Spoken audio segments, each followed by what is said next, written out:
Nigeria's president escapes a bomb blast at a campaign rally, as suspicion again falls on Boko Haram. Liberia begins a trial of experimental Ebola vaccines. And we have a Super Bowl winner. An ad winner, that is. We'll tell you which commercial viewers loved the most. Africa 54 starts right now. Hello and welcome. I'm Vincent McCory. This is Africa 54. Chadian troops have entered the northern Nigerian town of Gambaru on the border with Cameroon and are engaged in fierce battle with Boko Haram insurgents. That's according to military sources at Chad's army headquarters. The town has been under control of the insurgents for months. Meanwhile, in Gombe, a bomb exploded outside a stadium on Monday, shortly after President Goodluck Jonathan left a campaign rally at the site. Suspicion of the attack has again fallen on the terrorist group Boko Haram. Police say at least one female suicide bomber was involved in the attack in the town of Gombe, and a second female bomber may have also died in the blast. 18 people were treated for injuries at a local hospital. One of those blast victims, Sani Dahiru, said it all happened so fast. I was just riding on my bicycle when suddenly I heard a blast. I fainted and woke up and found myself in the hospital. Police spokesman for Gombe State, Fwaji Atajiri, doubts the president was the target of the attack. How could the president be the target when the president have left quite a long time before the explosion? And at least it wasn't near to the point of the explosion.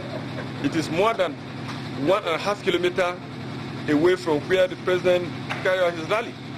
Therefore, the convoy couldn't have been the target.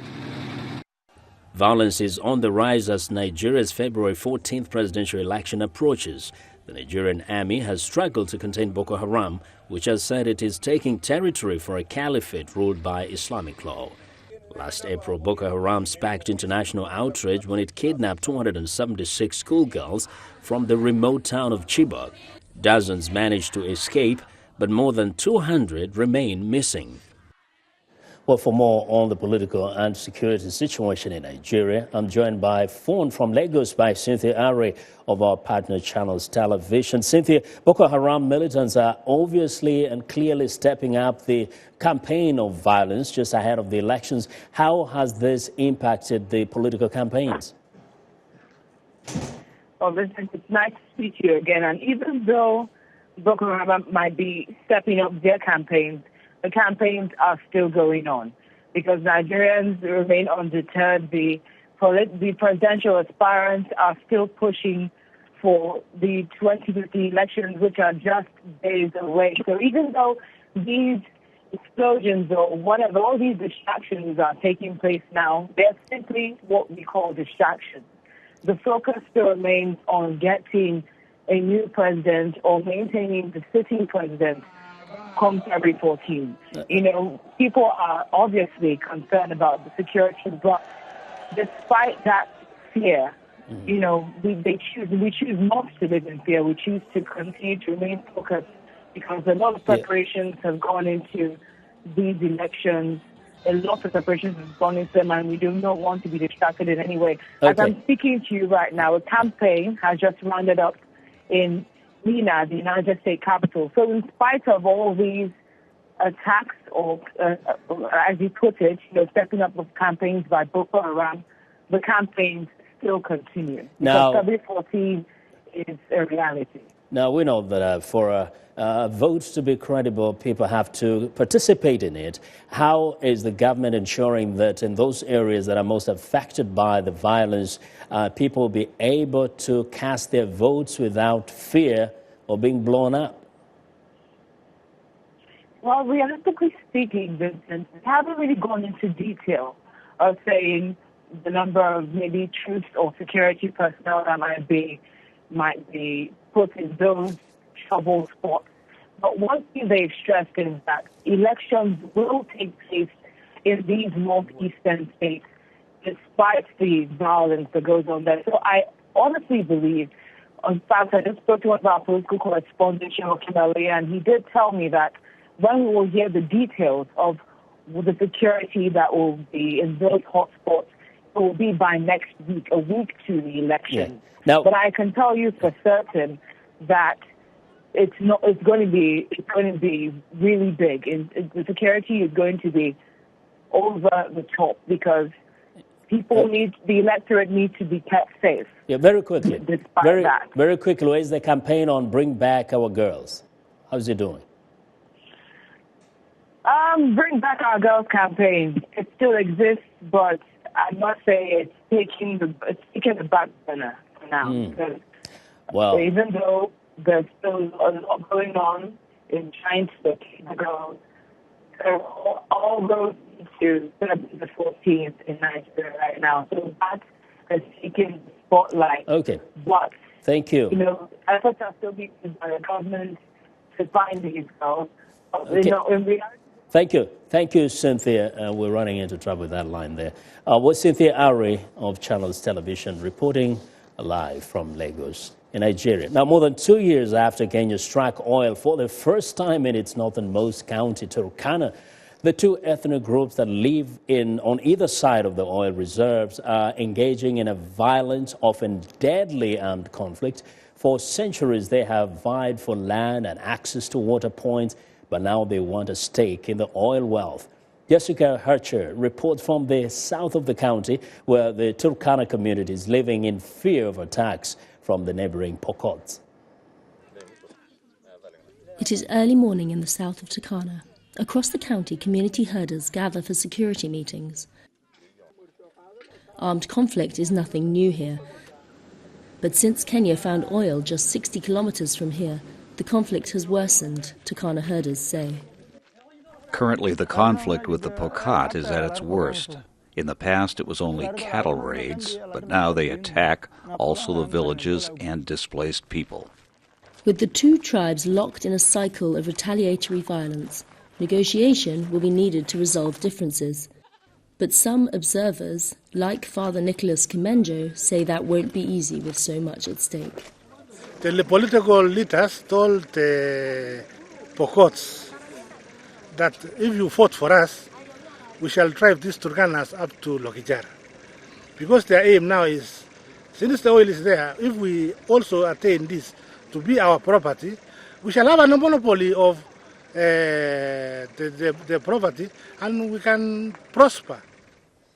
Whole villages have been burnt to the ground and unarmed civilians killed.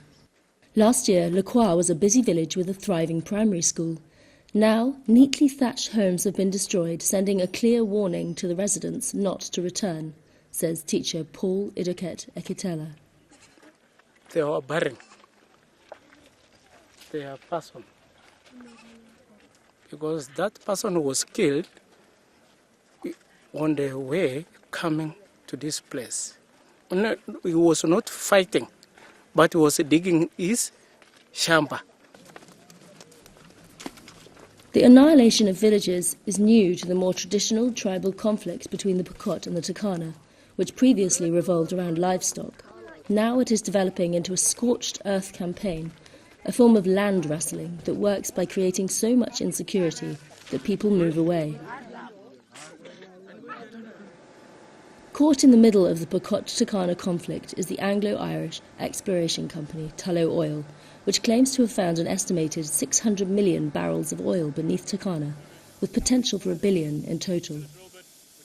To operate in such a sensitive and historically marginalised environment requires oil companies to tread carefully, says Tullow's Andy Dimitriou. People live off the land still. They still live in the way they lived hundreds of years ago, in most cases.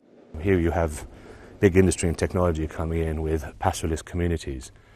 There's always going to be challenges. We're not going to agree on everything. Despite its buried wealth, Turkana is the poorest region in Kenya. Oil presents a tremendous opportunity for development. But critics, like Turkana activist Lopeok Ricardo Simeon, fear that the local communities here are being cut out of the equation by the government in Nairobi. And the government claims that whatever is between on the earth and below the surface is theirs. It is true. But we need to be consulted also, because whatever is embedded on the earth, we have to be consulted because we are the owners of the land. We also want to have a take in this process. As the value of this land grows, so will the incentive and desire to control it. If this conflict is not resolved, Turkana's black gold could be a curse rather than a blessing. Jessica Hatcher for VOA News, Turkana, Kenya. Well, I want to know what you think about Africa 54 and the stories we covered. Join the conversation on Facebook. The address is Africa 54. And check out our headlines 24/7 on voaafrica.com. Coming up, the use of an experimental Ebola vaccine is underway in Liberia. Stay with us.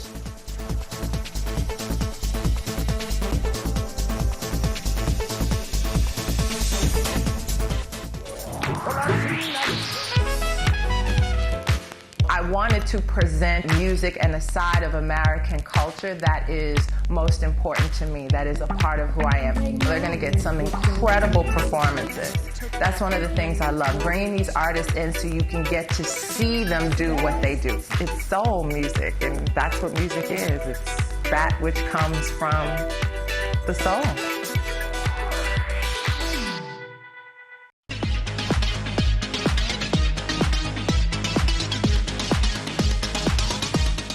Well, it's time now for our Tuesday Health Report, and joining us now is Africa 54 Health correspondent Lino Mudu with a new look at global cancer numbers. Lino.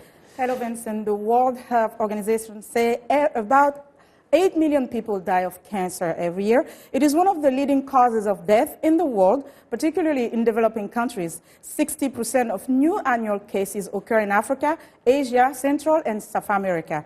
Cancer affects everyone, the young and old, the rich and poor, men, women, and children.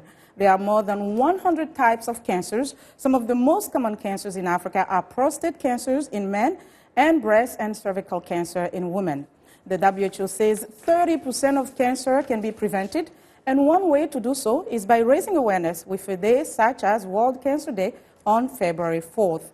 And joining us live via Skype from Geneva, Switzerland, for more on the subject is Kerry Adams, Chief Executive Officer, Union for International Cancer Control, UICC. Mr. Adams, welcome to the program. Thank you very much for inviting me onto the program. Let me ask you this question first. 30% of cancers can be prevented. At least that's the statistic from WHO. How do we do that? How do we prevent cancer? Is this a bold idea? Well, no, not really. I mean, the science of cancer over many years has identified the core risk factors, tobacco, lack of physical activity, diet, things like that, which are causes of many of the cancers. And these have been embedded in instructions and guidelines from the World Health Organization to countries around the world for them to actually take a lead on those. And particularly in Africa, where tobacco is probably not the major issue compared to other countries, but things like vaccinations for things like HPV vaccinations, which allow over a period of time us to avoid more cervical cancers than we currently see. But if there are ways to prevent it, of course, people are aware, but where is the problem? Why is there such an increase in the number of new cases? Is it because of the message that is not well catered, or that doesn't fit within the population, perhaps? Well, I think it's a complicated issue. Certainly, there's a question of getting messaging across, and that's why we have, for example, World Cancer Day every year to reach out to the general public through organizations like yourself to talk about the facts of cancer and what we can do to prevent it, detect it, treat it, and care for people with cancer. So there's that aspect of it. But also, you've got to remember there's large changes in the world. A growing population, an aging population across many developing countries. We're now getting on top of the issue of communicable diseases, and as people are passing through that stage and living longer, then of course the chronic diseases kick in. Now, I will say there's also the issue that many of these chronic diseases like diabetes, heart disease and cancer are born out of Western lifestyles. And as developing countries adopt urbanization and the food habits of the Western world, then you are going to see an increase in the number of cancers. And that does not mean there has to be an increase in the number of deaths. I mean, that's absolutely clear, because we can treat many cancers now successfully as long as we catch them early. You mentioned the HPV, the vaccine against HPV. If you could pinpoint other concrete steps, maybe one or two, especially with regards to the issue in the developing world, what would you say in terms of prevention? Well, I would do a combination of things. I think clearly we can do things on HPV and reduce the number of cervical cancer cases in the future. That's absolutely one. Second thing, we can do more screening, and this is obviously dependent on having the necessary infrastructure in primary health care to allow women and men to be screened for prostate cancer, cervical cancer, breast cancer, and colorectal cancer. But more importantly, I think something that we can all do is to encourage people to be conscious about their bodies and to get to a doctor earlier than they currently do. In some parts of the world, including Africa, you tend to see most cancers presented to a doctor when they're at a stage 3 or stage 4 level. And at that stage, the cancer has moved from its site of origin to other parts of the body and become incredibly difficult to actually treat. So the earlier that we can get people around the world to present to the health sector and say, look, we really do have a problem here and we can resolve it early at stage 1 or 2, then we're going to see the mortality levels come down significantly. In terms of treatment, as you mentioned, very quickly, what do you think, new research, what should be focused on? Well, I think there's a lot that we know already about, there's a lot that we know already about cancer, which we can share around the world. We don't have to have new treatment. We don't have to have new drugs. We've got enough that we can deal with the majority of cancers that exist at the moment. So let me give you an example.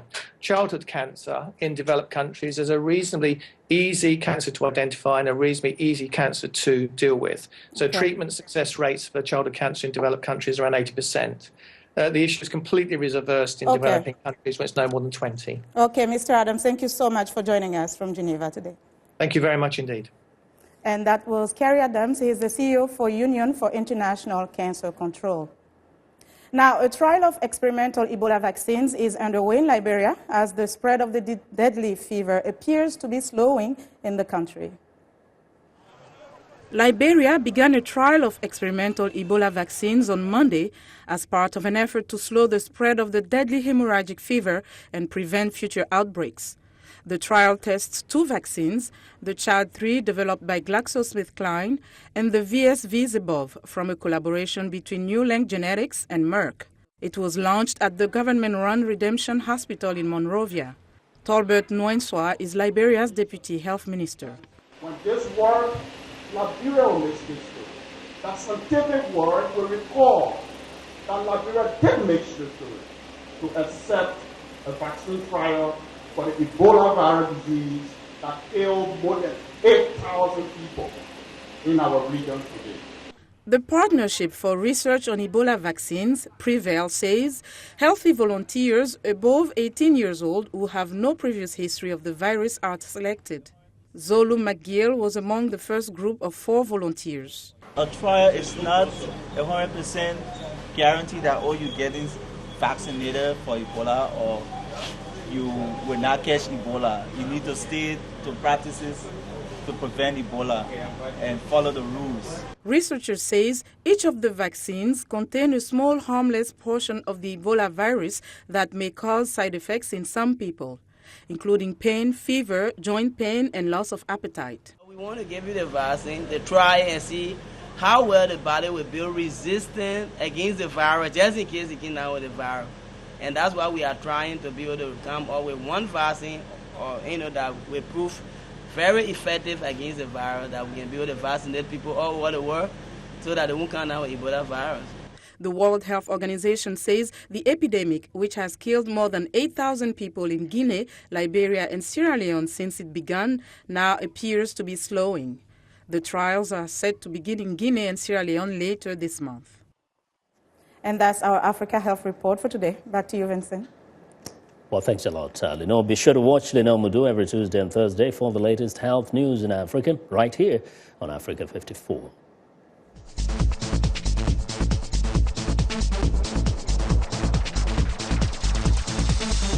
Welcome back. Now, last year, 500 fellows from President Barack Obama's Young African Leaders Initiative visited the United States to study in management, leadership, and entrepreneurship. One of them is Cameroon's Gerald Afadani.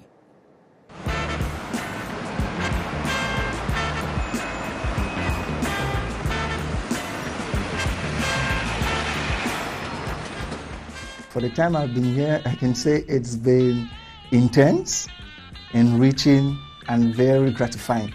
My name is Gerard Kobobo Afadani. I come from the Republic of Cameroon. I attended the Howard University, and back in Cameroon there, I am Chief of Section for Trade and Personal Property Rights Register. I'm also a member delegate to the Court Registry Joint Administrative Board and Permanent Disciplinary Council there at the Ministry of Justice in Yaoundé. General Assembly? Yeah, I think I did so. I start with my arrival here on the 2nd of August, and directly I was linked to UNA USA. Upon arrival, we had notably to work on the initiative on the rule of law. And bringing my African perspective into all of that, we had to do research, we had to develop partnerships, and we had to talk about the possibility of extending campaigns.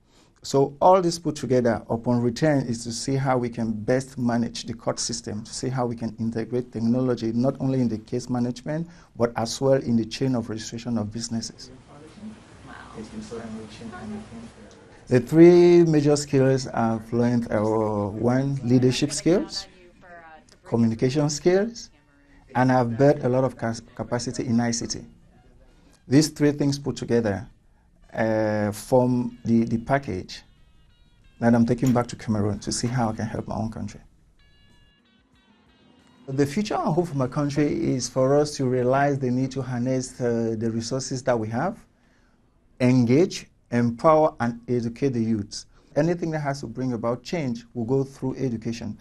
When we start professionalizing our educational system, which is on course, if we start understanding the notion of servant leadership, if we get to the point where we understand it is country first, not me, it is country first, that the general welfare of the masses is important.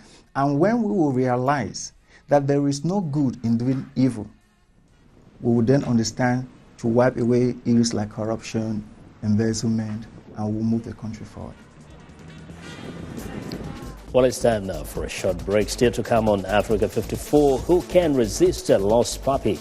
Now the most popular ad of Super Bowl 2015 is coming up. We'll be right back.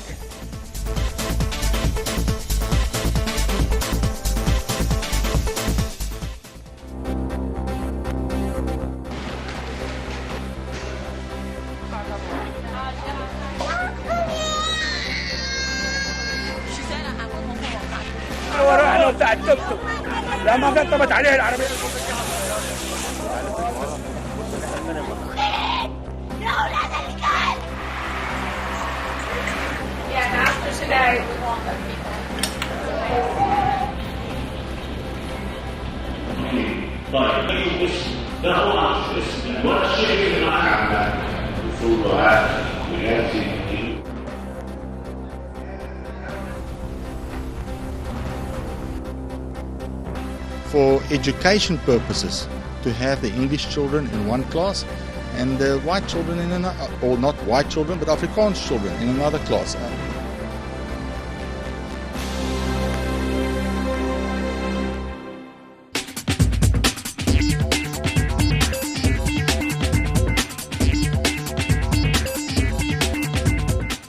Welcome back to Africa 54. Here's what's trending. The competition was tough on the field of this year's Super Bowl, and equally so for the hearts and minds of viewers. 2015's winner in the Super Bowl commercial sweepstakes should come as no surprise. It's Budweiser's Lost Puppy ad. The sequel to last year's mega popular Puppy Love has been crowned the most popular ad of Super Bowl 49 by a variety of metrics. Now, the ad was the most shared spot online, garnering more than 2.1 million posts on Twitter, Facebook, and blogs since it debuted last Wednesday. Lost Dog was also voted the best Super Bowl ad by viewers on Hulu's AdZone, and it's been viewed over 23 million times on YouTube. While Kim Kardashian's West's ad didn't do too badly. In her 30-second ad for wireless carrier T-Mobile, the Keeping Up with the Kardashian star, taking selfies in a white midriff-bearing tennis outfit, in a vanity mirror wearing nude lingerie, in a tight white gown, and also in a black skiing outfit with fur-lined jacket, while the ad cost T-Mobile $4.5 million, Reaction on social media was mixed, but the ad racked in over 14 million views on YouTube. Well, and finally, it's not your typical beauty show. Don't bother asking for simple polish. These are not your corner shop manicurists. For these nail artists, hands are 10 mini canvases to apply creativity, from pointy stiletto tips to 3D creations. The Rome Nailympics is showcasing the top trends for nails in 2015, from gel and acrylic paints to sequins and hand-sculptured figurines. Everything must be made from scratch and be perfectly assembled by the 6-hour mark. Now, the Olympics competition is held in Italy, Korea, Ukraine, Spain, and the U.S., and that is what is trending today.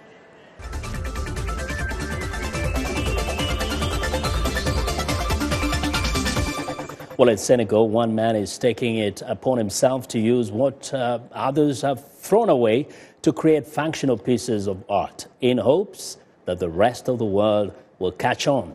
Mel Bailey tells us more.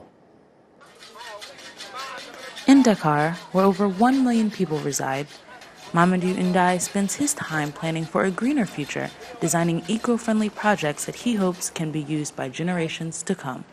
This project, maybe, in the end, will be of use to me, but maybe with the new generation and the new technology, it could be of use to them too. There are things that we can recover in the trash and use even for other uses than what was initially intended. And that's exactly what he's doing. Ndai uses bike chains and metal scraps he finds around town to create environmentally friendly household objects for himself and his community. And this piece, with its 3 holes, I start by using this piece here to form a rectangle, like this. En mettant une flèche, en mettant ici le toit. Like this, and I go into the center, and the middle like this, and I begin by using just one of these. This is the second piece of my series. I've mounted it to the door in front of my house. Unfortunately, people came by and damaged my property when I was not at home, so I have to keep building. Ndai currently has several projects in the works and is hopeful that his actions can inspire all of Senegal to work together to achieve environmentally self-sustained living. This is Mel Bailey for Voice of America, Dakar. Well, that's our show for today. Thanks for watching. Have a good night.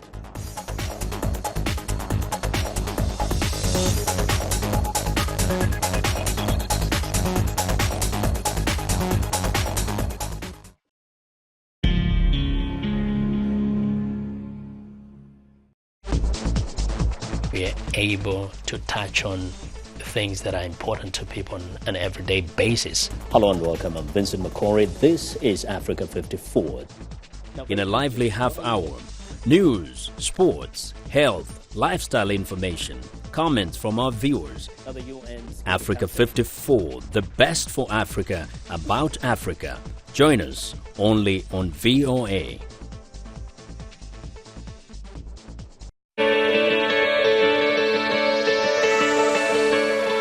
Through you, we become more informed, we can better perform, because sometimes you are the critics, sometimes you bring the info allowing us to be critics.